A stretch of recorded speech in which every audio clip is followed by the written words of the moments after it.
నమస్కారం భరద్వాజ్ గారు. ఈ గెలుపు కాదు, ఈవీఎం ట్యాంపరింగ్ వల్ల గెలిచారు వీళ్ళు, ఇన్ని సీట్లు వచ్చాయి కాదు అని చెప్పేసి వైసీపీ ఆరోపణ అండి. అంటే తెలుగుదేశం కూడా 2019లో అదే ఆరోపణ చేసింది కదా. ఇవన్నీ ఎవరు ఓడిపోతే వాళ్ళు అదే ఆరోపణ చేయటం అనేది ఫ్యాషన్ అయిపోయింది. అది కరెక్టా తప్ప అనేది మనకి అనవసరం అనుకోండి. ఇప్పుడు దాని మీద డిస్కషన్ అవసరం. గెలిచారు, తీర్పు ఇచ్చేసారు ప్రజలు. ఓకే, ఇచ్చిన తర్వాత దాన్ని ఆలోచించుకోవాలి. వీళ్ళు గెలిచిన వాళ్ళు కానీ ఓడిపోయిన వాళ్ళు కానీ, గెలిచిన వాళ్ళు పోయినసారి మనకు అలాంటి తీర్పు ఇచ్చారు, ఈసారి మనం ఒళ్ళు దగ్గర పెట్టుకోవాలి, గెలిచిన వాళ్ళు అనుకోవాలి. మనం ఏదో పీపీకేసామని అనుకుని అడ్రస్ లేకుండా పోయిన వాళ్ళు ఎందుకు అడ్రస్ లేకుండా పోయాం, మనం ఎంత తప్పులు చేసాం అనేది వాళ్ళు ఆలోచించుకోవాలి.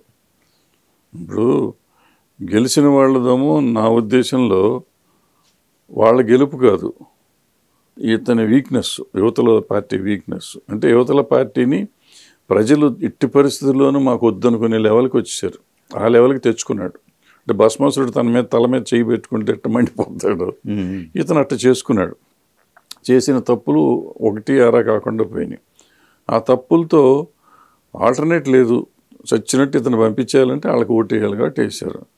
సో ఆ గెలుపు ఏంటంటే ఇతను కాదు, అతను కావాలని. అంతకుముందు కూడా అతను వద్దనుకున్నారు. మరి చంద్రబాబు నాయుడు గారు అంతకుముందు కూడా బాగానే చేసాం అంటారు కదా. మరి చేస్తే 2019లో కూడా భయంకరమైన తీర్పు ఇచ్చారు వాళ్ళు.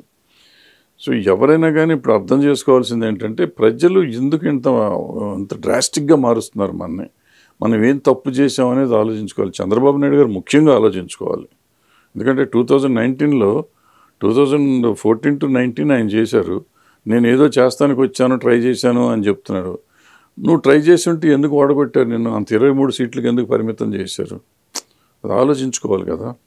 సో ఆయన ఆలోచించి ఇప్పుడు బాగు చేయాలి. ఎందుకంటే 10 ఏళ్ళు ఆ స్టేట్కి అన్యాయం జరిగిపోయింది. ఇప్పుడు ఎలక్షన్లు ఈవీఎంలా నిజమా రైటా తప్ప, ఎవరు మంచి ఎవరు చెడు మనకు అనవసరం. ఇప్పుడు చంద్రబాబు నాయుడు గారు కానీ, పవన్ కళ్యాణ్ గారు కానీ, వీళ్ళందరూ ఏదో చెయ్యాలి అనే తాపత్రయపడతాం. తాపత్రయంతో ఆగకూడదు. ఏ తప్పు అయితే జగన్మోహన్ రెడ్డి గారు చేశాడో ఆ తప్పు వీళ్ళు చేయకూడదు. జగన్మోహన్ రెడ్డి గారు ఏం చేశాడు? వచ్చిన కాడి నుంచి వీళ్ళు ఏం తప్పులు చేశారు, వీళ్ళ మీద ఏం కేసులు పెడదాం, ఎవరిని జైల్లో పెడదాం, ఎవరిని లోపలేద్దాం, ఎవరిని బయట పెడదాం అనేది ఆలోచన తప్ప వేరే పనులు చేయలేదు. చేసి ఏదో తను చేశానంటాడు. అట్లాంటిది వీళ్ళు కూడా అదే చేస్తున్నారు. ఇప్పుడు వీళ్ళ మీద కేసులు పెడతాం, వాళ్ళు చేస్తున్నారు, చేయట్లేదని నేను అంటున్నా. But that will not serve the purpose. కొత్తగా తయారైన రాష్ట్రం, 10 ఏళ్ళు వెనకబాటుతనం చూసిన రాష్ట్రం ఇప్పుడు బాగా చేయాలి. బాగా ఎక్స్పెక్టేషన్ ఉంది ఈసారి జనానికి. ఎందుకంటే వాళ్ళిద్దరు పాలన చూశారు, ఇద్దరిని 2 సార్లు తృణీకరించారు. కాబట్టి ఇప్పుడైనా వీళ్ళు సరిగ్గా చేయకపోతే నెక్స్ట్ మళ్ళీ వీళ్ళకి కూడా మళ్ళీ అఫెక్ట్ రావచ్చు. కానీ మీరు ఇప్పుడు ఇంతకుముందు అన్నారు, అసలు అన్ని తప్పులు ఏం చేశారు? ఎన్ని తప్పు అసలు. ఫస్ట్ తప్పు ఏంటంటే పగ సాధింపు చర్య తప్పు, ఫస్ట్ తప్పు. రెండోది ఒక సెక్షన్ అంటే కమ్మవాళ్ళని టార్గెట్ చేయడం రెండో తప్పు. అమరావతి మీద ఏలు పెడతాం మూడో తప్పు. ఆ తర్వాత వచ్చినాక వైజాగ్లో ఆ ఇల్లు కట్టడం ఐదో తప్పు. అట్లా చెప్పుకుంటూ పోతే కొన్ని వందల తప్పులు ఉన్నాయి. అసలు ఏది మంచి చేసింది ఏది లేదా? మంచి చేశాడు, చాలా చేశాడు. చేయకుండా ఎందుకున్నాడు? ప్రమాణంగా చేశాడు. కొన్ని విషయాలు చాలా బాగా చేశారు. చేసిన విషయాలు చేయలేదు. ఇప్పుడు ఈవెన్ కేసీఆర్ గారు అట్లాగే చేశాడు, అతను చేశాడు. బట్ ఏమవుతాయి అంటే ప్రజలకు వచ్చేటప్పటికి మనం చేసిన తప్పులే ఎక్కువ అవుతాయి, ఓట్లు వేస్తాను. ఇప్పుడు చంద్రబాబు నాయుడు గారు ఎందుకు 14 నుంచి 19 దాకా ఏమీ చేయలేదా? ఆయన ఎందుకు ఓడిపోయాడు? ఆయనంతా అంత దుర్మార్గం. ఇప్పుడు ఇతను దుర్మార్గం అని మనం అంటున్నాం. అతనేం తప్పు చేశాడు? ఏం తప్పు చేయలేదు అన్నారు. 2019లో ఎందుకు అంత ఇచ్చారు? సో ప్రజలు ఎందుకు తీర్పిస్తారు, ఎలా తీర్పిస్తారని ప్రజలు అంత పిచ్చోళ్ళ కింద మనం కట్టకూడదు. మనమే తెలియగలవాళ్ళం, వాళ్ళు కాదు. వాళ్ళు పిచ్చితనంగా ఇచ్చారు అప్పుడు, ఇప్పుడు మళ్ళీ మంచితనంగా వచ్చేది, ఇవన్నీ అనుకోవటం కాదు. వాళ్ళు రిపెంట్ అయ్యారు అని కాదు. వాళ్ళకి ఏదో కావాలి. ఏం కావాలి అనేది వాళ్ళకి తెలుసో తెలీదో నాకు తెలీదు, తెలిసే ఉంటుంది, అందుకే మారుస్తున్నారు. సో వాళ్ళని జాగ్రత్తగా చూసుకుని ఆ రాష్ట్రాన్ని బాగు చేయటం అనేది ముఖ్యము. హిందువులకు సంబంధించిన ఓటింగ్ కూడా యాంటీ అయింది అనుకోవాలా? ఏ రీజన్ అని కాదండి, ఒక రీజన్ అని కాదు. రీజన్లు అన్ని రకాల రీజన్స్ వచ్చినాయి. ఇప్పుడు కర్ణుడి చావుకు 100 రకాలు అన్నట్టు ఈయన చావుకు కానీ ఆయన చావుకు కానీ 100 శాపాలు వచ్చినాయి అంతే. చంద్రబాబు నాయుడు గారు పోయినప్పుడు అట్టగే వచ్చినాయి, ఈయన పోయినప్పుడు అట్టగే పోయినాయి. ఏది అని ఎవరు అంత విశ్లేషణ. ఇప్పుడు మనం సినిమాలు తెస్తాం, మన ఫ్లాప్ అవుతుంది, హిట్ మీద స్టారీ చెప్తాం కానీ ఫ్లాప్ మీద చెప్పాం. అలాగే చంద్రబాబు నాయుడు గారు ఎందుకు ఫ్లాప్ అయ్యారో తెలియదు, జగన్మోహన్ రెడ్డి గారు ఎందుకు ఫ్లాప్ అయ్యారో తెలియదు. మనకు కొన్ని కనపడతా ఉంటాయి, మిగిలినవన్నీ కనపడవు. నిజంగా ప్రజల్లో మనసుల్లో ఏముందో మనకెట్ట తెలుస్తుంది. ఇప్పుడు అమరావతి తీసుకుంటే 3 రాజధానులకు సంబంధించింది ఏదైతే ఉందో బ్లండర్ మిస్టేక్ అనుకోవాలి కదా. డెఫినెట్గా బ్లండర్ మిస్టేక్. ఇప్పుడు మిస్టేక్ కూడా కాదు, 30 రాజధానులు పెట్టుకున్నా మనకి ఇబ్బంది లేదు నిజంగా చెప్పాలంటే. ఓకే, అతను 3 కాదు ఇంకొక 6 కలిపి 9 రాజధానులు, లేకపోతే ప్రతి జిల్లా రాజధాని అన్నా మనకి ఇబ్బంది లేదు. ఇబ్బంది ఎక్కడ వచ్చిందంటే అసెంబ్లీ, హైకోర్టు, సెక్రటేరియట్ 3 కట్టారంటే అడ్మినిస్ట్రేషన్ కావాల్సింది. మన ఎంప్లాయీస్కి సంబంధించినవి టవర్స్ కూడా అవ్వలేదు, కంప్లీట్ అవ్వలేదు అనుకోండి, కడుతున్నారు. లేదు, కట్టారండి, కంప్లీట్ అవ్వలేదు సార్, అయినాయి కంప్లీట్ అవ్వలేదు, గృహప్రవేశాలు చేయలేదు అంతే. సో ఇప్పుడు ఏంటంటే అది చేశారా చేయలేదా అనేది వదిలిపెడితే అక్కడ 10,000 కోట్లు ఖర్చు పెట్టారు. ఓకే, 10,000 కోట్లు ఆ డెఫిసిట్లో ఉన్న రాష్ట్రంలో 10,000 కోట్లు ఖర్చు పెట్టి ఒక రాజధాని లాంటిది తయారు చేసుకుని ఒక అసెంబ్లీ, ఒక పార్లమెంట్, ఒక హైకోర్టు, ఒక సెక్రటేరియట్ ఉన్నాక వీటిని తీసేసి ఇంకెక్కడో పెడతాను అని చెప్పి వెళ్ళటం అంత పిచ్చితనం ఏమైనా ఉంటుందా? ఇప్పుడు రాష్ట్రం బాగు కావాలనుకున్న వాడు ఎవడైనా కానీ ఇవి ఉన్నాయి కదా దీంట్లో రన్ చేస్తే, ఇప్పుడే రన్ చేశారుగా 5 ఏళ్ళు ఫైనల్గా. దీది కాదనుకుని అనవసరంగా చేసి ఇప్పుడు వైజాగ్లో అప్పుడు ఈయన రెసిడెన్స్ కానీ అక్కడ కట్టాడు. అవసరమా?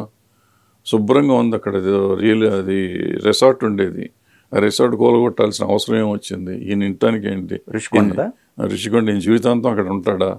ఈయనే కాదు, చంద్రబాబు నాయుడు గారు ఉన్నప్పుడు కూడా చంద్రబాబు నాయుడు కృష్ణానదిని తీసుకొచ్చాడు, వాస్తుకు పనికి వస్తుందని చెప్పి సెక్రటేరియట్ వెనకాల పైరిచ్చాడు, నెక్స్ట్ ఓడిపోయాడు. ఇతను ఎంతో జీవితాంతం ఉందని బిల్డింగ్ కట్టుకున్నాడు. ఇట్లా కేసీఆర్ గారు ఇక్కడ పెద్ద బిల్డింగ్ కట్టాడు 100 కోట్లు పెట్టుకుని. సెక్రటరీ వీళ్ళందరూ ఇలా సొంత సొమ్ము ఎందుకు కడుతున్నారు వీళ్ళు? ఎవరు బాబుగాడు సొమ్ము ఇది? ఇప్పుడు నేను ఒక ఇంట్లో ఉంటున్నాం, ఇప్పుడు నవీన్ పట్నాయక్ గారు మొన్న ఎప్పుడో చూస్తున్న వీడియో, వాళ్ళ నాన్నగారు కట్టిన 4 బెడ్రూమ్ 3 బెడ్రూమ్ ఇంట్లో ఉన్నాడు ముఖ్యమంత్రిగా ఉన్నప్పుడు. ఆయన 20 ఏళ్ళు ముఖ్యమంత్రి చేశారు. వీళ్ళకెందుకు ముఖ్యమంత్రి అవ్వగానే కోట్లు పెట్టి ఇళ్ళు కట్టి సెక్యూరిటీలు భయంకరంగా పెట్టి వీళ్ళ ప్రజలు ఎన్నుకున్నాక వీళ్ళకి సెక్యూరిటీలు ఎందుకు, వీళ్ళకి వేరే ఇళ్ళు ఎందుకు, ఇళ్ళకి కటకటాలు ఎందుకు, లోపలికి రానివ్వకుండా ఉండటం ఎందుకు? ప్రజల బుద్ధిలో తిరిగితేనే కదా వీళ్ళకి ఓట్లు వేశారు. నువ్వు గెలిచిన కాడి నుంచి నువ్వు వేరే దేవుణ్ణి అనుకుని నువ్వు అసలు ఎందుకు దాక్కుంటున్నావు? ఎవరైనా అందరు ముఖ్యమంత్రులు అంతే. లేదండి, ఒక ప్రెస్ మీట్ కూడా లేదు. మీరు చూసుకున్నట్టయితే 5 years వరకు ఒక్క ప్రెస్ మీట్ లేదు. కానీ ఇప్పుడు మళ్ళీ సేమ్ పాత పందాలు, పవర్ పోయిన తర్వాత మళ్ళీ ప్రజలతో ఎక్కడ వచ్చాడు? రాలేదు, మళ్ళీ ఆయన బెంగళూరు వెళ్ళి కూర్చుంటున్నాడు. అతని సంగతి మీటింగ్ మధ్య మధ్యలో మీటింగ్ అప్పుడు పెట్టాడు. ఆ మీటింగుల వల్ల వచ్చే ఒరిగేది ఏం లేదు కదా. ఇవాళ ఏమైనా చేయాలనుకుంటే అసెంబ్లీకి వెళ్ళాలి, తిడతారు. నువ్వు తిట్టలేదా 23 మందికి అయ్యారని చెప్పి రోజు మీద దొబ్బేవారు కదా వాళ్ళని, వాళ్ళు తిడతారు. నష్టం ఉంది. నువ్వు రాష్ట్రాన్ని గురించి మాట్లాడు, వాళ్ళు ఏం మాట్లాడు, నువ్వు రాష్ట్రాన్ని గురించి మాట్లాడు. 4 రోజులు వాళ్ళు మొత్తుకుంటారు, నువ్వు నిజం మంచి మాట్లాడుతున్నావు అనుకుంటే ప్రజలకు తెలుస్తుంది కదా. ఆయన అసెంబ్లీకి రావాలని అంటున్నారు, అసెంబ్లీకి రావాలంటే ప్రతిపక్ష హోదా ఇవ్వమంటున్నారు, అడుగుతున్నారు. ఎందుకు ప్రతిపక్ష హోదా ఎందుకు ఇస్తారు? ఇస్తే వస్తా అంటున్నారు. ఎందుకు ఇస్తారు? ఎప్పుడు నువ్వు కంటెస్ట్ చేసి చెప్పావా నాకు ముఖ్యమంత్రి ఇస్తే నేను ఉంటాను, లేకపోతే ప్రతిపక్ష హోదా ఇస్తే ఉంటానని చెప్పావా? నిన్ను ఎమ్మెల్యేగా చేస్తానికి నువ్వు ఎమ్మెల్యేగానే నిలబడ్డావు, ఎమ్మెల్యే చేసావు. నీ బాధ్యత నేను నీకు ఓటేసినందుకు నీ బాధ్యత నువ్వు అసెంబ్లీకి వెళ్ళాలి. నువ్వు నాకు హోదా ఇస్తే వస్తానంటే నీకు హక్కు లేదు అసలు. Who are you to ask? అది లీగల్గా వచ్చేది ఉంటే వస్తుంది, లేకపోతే లేదు. హోదా ఇస్తే నేను వస్తాను అంటానికి లేదు అసలు. రిజైన్ చేస్తూ పో ఇక్కడి నుంచి. నేను మాట్లాడే హక్కే లేదు. నేను ప్రజలు ఎన్నుకున్నాక అసెంబ్లీకి వెళ్ళాలి, అసెంబ్లీకి వెళ్ళి మాట్లాడాలి. బూతులు మాట్లాడతాం కాదు, వీళ్ళని ఫ్యామిలీలను తిడతాం కాదు. మనం చేయాల్సింది ప్రజలకు సమస్యల గురించి మాట్లాడాలి, చేయాలి. అండ్ ఎక్కువ సంక్షేమం ఏదైతే ఉందో బటన్ నొక్కి సంక్షేమాలు నేరుగా అందిన ఆ ఓట్లన్నీ ఏమైపోయినాయండి? ఏమైనా వచ్చినాయిగా, 1,30,00,000 ఓట్లు వచ్చినాయిగా. నేను ఎలక్షన్కి ముందే నేను చెప్పాను 1,20,00,000 ఓట్లు ఉన్నాయి, మిగిలిన ఓట్లు మగవాళ్ళు వేస్తే వస్తాడు లేకపోతే ఓడిపోతాడని ముందే చెప్పాను నేను. అయ్యా ఓటు 1:1 చేస్తే 240 అవుతాయి, అప్పుడు ఆయన గెలుస్తాడు. 1:1 కాకపోతే ఓడిపోతాడు అన్న. 1:1కి ఎందుకు చేయరు అనేది కూడా అప్పుడు చెప్పాను నేను. ఈయన మందు ఖర్చులు పెట్టాడు, మందు తాగని అలవాటు లేని మన మగవాళ్ళు లేడు అక్కడ. మగవాళ్ళు అందరూ అగెనెస్ట్గా ఉన్నారు. మగవాళ్ళు పెళ్ళాలు చెప్పిన ఈయనే పరిస్థితి లేదు, 90% ఎగిపోవచ్చు అని కూడా చెప్పారు రోజు. అంటే నాది గొప్పతనం అని కాదు, ఒక రకమైన ఆలోచన నాకు వచ్చింది చెప్పాను. నా ఆలోచన నేను చెప్పాను. నేను అనుకున్నట్టే జరిగింది అది. అచ్చా, లేడీస్ ఉన్నారు అయితే? వేశారు, డెఫినెట్గా ఆ లేడీస్ వేశారు. అంటే ఇప్పుడు middle class, upper middle class ladies వేయలేదు. మిడిల్ క్లాస్ వాళ్ళు కూడా యాంటీ? డెఫినెట్గా. ఓకే. ఎందుకు? వాళ్ళకి సంక్షేమాలు అందకపోవటం ఉంటే 100 ఉంటే అంతే కదా. అందలేదు, ఏమి అందలేదు, రకరకాల సమస్యలు. అంటే పూర్తిగా డెవలప్మెంట్ అనేది కాన్సన్ట్రేట్ చేయకపోవటం. ఏది డెవలప్మెంట్ ఏది కాదంటే అతను చెప్పేది అతని డెవలప్మెంట్, మనం చెప్పేది మనం డెవలప్మెంట్. పర్స్పెక్టివ్ నేను చెప్పేది నా ఆలోచన ఉంటుంది, మీకు చెప్పేది మీ ఆలోచన ఉంటుంది. ఏది రైట్ ఏది తప్పు అంటానికి అంటే ఒక కంపెనీ కూడా రాకపోవటం అనేదో లేకపోతే ఇంకోటి వచ్చినాయి రకరకాల ఎటువంటి కంపెనీలు వచ్చినాయి రాలేదని ఎట్లా అంటాం. కానీ వచ్చిన కంపెనీలు వచ్చినాయి. ఇప్పుడు నేను తగలబడ్డ కంపెనీ చంద్రబాబు నాయుడు గారు నాకు సంబంధం లేదు అతను తెచ్చాడు అన్నారు అంటే కంపెనీ వచ్చినట్టేగా. ఇప్పుడు ఒక్కొక్క మన అవసరానికి ఒకటి, అవసరం లేనప్పుడు ఒకటి మాట్లాడకూడదు కదా. ఏది అచ్యుతాపురంలో? అచ్యుతాపురం. Okay okay. అంటే వచ్చినాయి వచ్చి ఉంటాయి, రాని రాకుండా వచ్చు, రాకుండా లేవు బట్ ఎక్కువ వచ్చినాయి అంటే అప్పుడు ఆయన ఇట్లాగే వైజాగ్లో మీటర్లు పెట్టి అదిగో 1,00,000 కోట్లు వచ్చినాయి, 3 లక్షల కోట్లు, 10 లక్షల కోట్లు చంద్రబాబు నాయుడు గారు 5 ఏళ్ళు నడిపించాడు. ఆయన అక్కడెక్కడికి వెళ్ళలేదు, దేశం అంటారు కదా, అది ఎక్కడికి వెళ్ళి వచ్చి చేశాడు. ఈయన కోటేసుకుని అక్కడికి వెళ్ళి వచ్చాడు. ఈయన కూడా ఈయన 1,00,000 కోట్లు చెప్పాడు, 15 లక్షల కోట్లు వచ్చినాయి అన్నాడు. ఇవన్నీ మాటలుగానే ఉంటున్నాయి, చేతలుగా వచ్చేటప్పటికి ఏమవట్లేదు. ముఖ్యంగా మంత్రులు ఎవరైతే మినిస్టర్స్ ఉన్నారో మితిమీరిన స్వేచ్ఛ ఇవ్వటం వల్ల జగన్మోహన్ రెడ్డి గారు తప్పిదాలు జరిగినాయి అనుకోవాలా? అంటే మంత్రులకి అంటే ఒక ఫ్రీడమ్ ఇచ్చారా? ఇలేదా? నేను చంద్రబాబు నాయుడు గారు కానీ ఈయన కానీ అసలు మంత్రులకి స్వేచ్ఛను ఇవ్వలేదు అని నేను అనుకుంటున్నా. 14 నుంచి 19 వరకు ఆ ప్రభుత్వంలో కానీ, 19 నుంచి 24 ఈ ప్రభుత్వంలో కానీ మంత్రులు నామకాహాయం ఉన్నారు తప్ప వాళ్ళకి ఇది లేదు. వీళ్ళకి ఎవరు ఇద్దరు ముఖ్యమంత్రులు ఇంటర్వ్యూలు ఇవ్వలేదు, ఎమ్మెల్యేలకు కానీ మంత్రులకు కానీ అని నాకు వచ్చిన రిపోర్ట్. అందుకే క్యాబినెట్స్ కానీ లేకపోతే అవన్నీ జరగలేదంటారా ఆ టైంలో? ఈయనకి జరిగినాయి. క్యాబినెట్ మీటింగ్ అనేది ఎప్పటికప్పుడు జరుగుతుంది, అది కాదు కదా. నాకు సమస్య వచ్చినప్పుడు నేను వెళ్తే ముఖ్యమంత్రి నాకు కలవాలి కదా, నేను మంత్రిని కదా. ఓకే. ఇక్కడ కేసీఆర్ గారు కానీ వీళ్ళందరూ ముఖ్యమంత్రి అవగానే వీళ్ళు మనుషులు మారిపోయారు. మొత్తం అసలు డిటాచ్ అయ్యారండి మొత్తం ఆల్మోస్ట్ ప్రజల్లో. అదే సార్, డిటాచ్మెంటే సార్, డిటాచ్మెంటే. ఇప్పుడు మీరు ఎంతసేపు ఇదే మాట్లాడుతున్నారు. నేను అన్ని 3 పార్టీల్లోనూ అదే జరిగింది అంటున్నా నేను. మీరు ఒకళ్ళని గురించి మాట్లాడొద్దు. 3 పార్టీలు, బీఆర్ఎస్ అదే జరిగింది, టీడీపీ అదే జరిగింది, వైఎస్ఆర్సీపీ అదే జరిగింది. కానీ ఒక్క విషయం అండి, వై నాట్ 175 అంత స్ట్రాంగ్గా చెప్పారు ఆయన. అంత స్ట్రాంగ్గా చెప్పిన అంటే అంత ఆ క్యాలిక్యులేషన్ చంద్రబాబు నాయుడు గారు నేను గెలుస్తే 160 వస్తాయి అనుకోలేదు. ఆయన అనుకున్నప్పుడు 23 అక్కర్లేదా? ఎవరి కాళ్ళకి అనుకుంటారు సార్.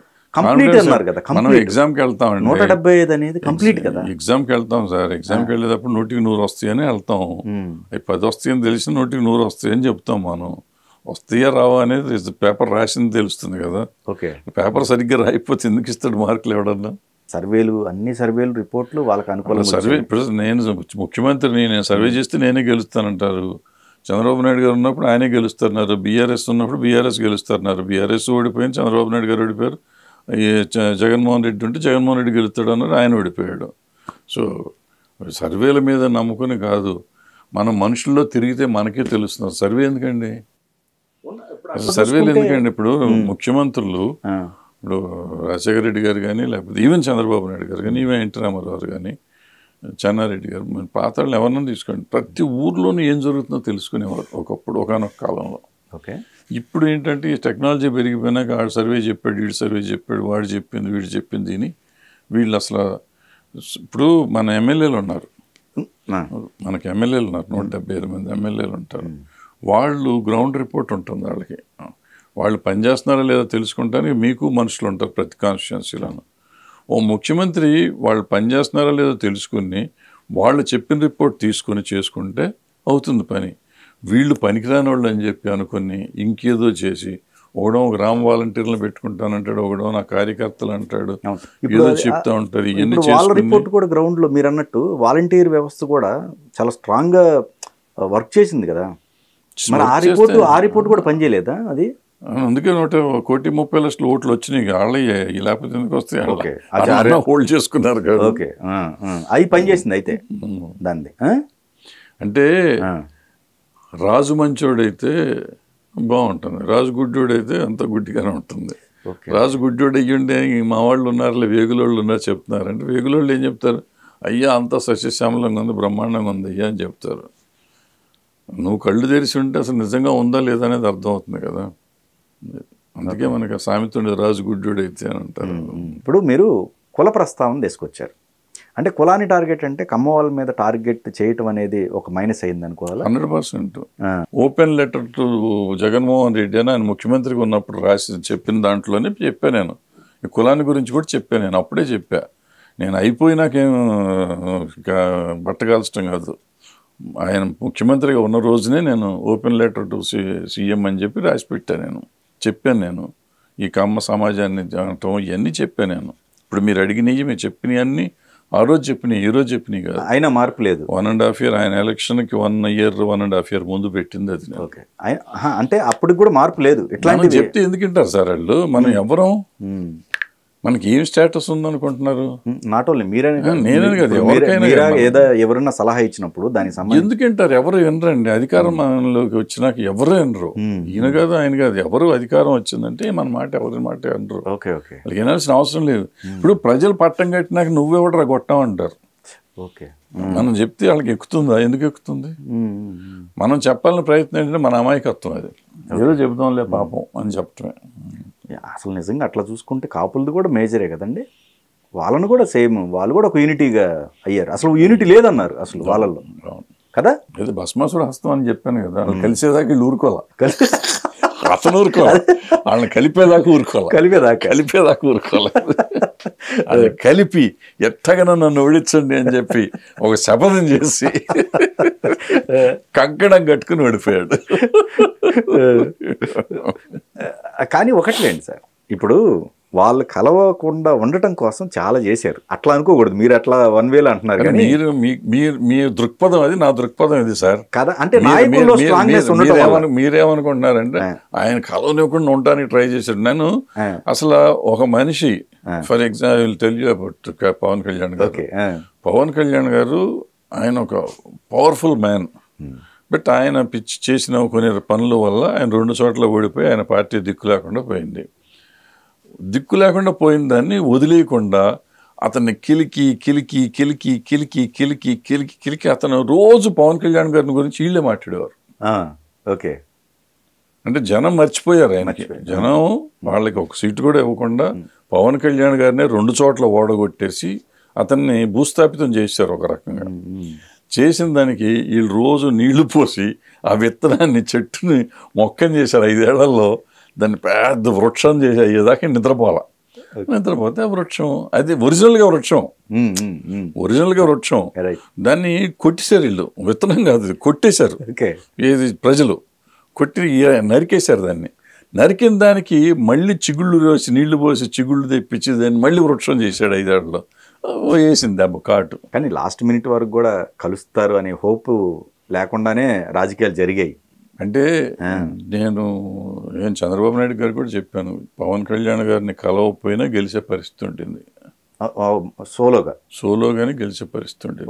అప్పటికి ఎలక్షన్ టైంకి వచ్చేటప్పటికి 130 దాకా కదండి, 120, 130 ఈజీగా వచ్చే పరిస్థితి ఉంటుంది. అప్పటికే కలిసేసరికి ఏంటంటే సాలిడ్ అయింది.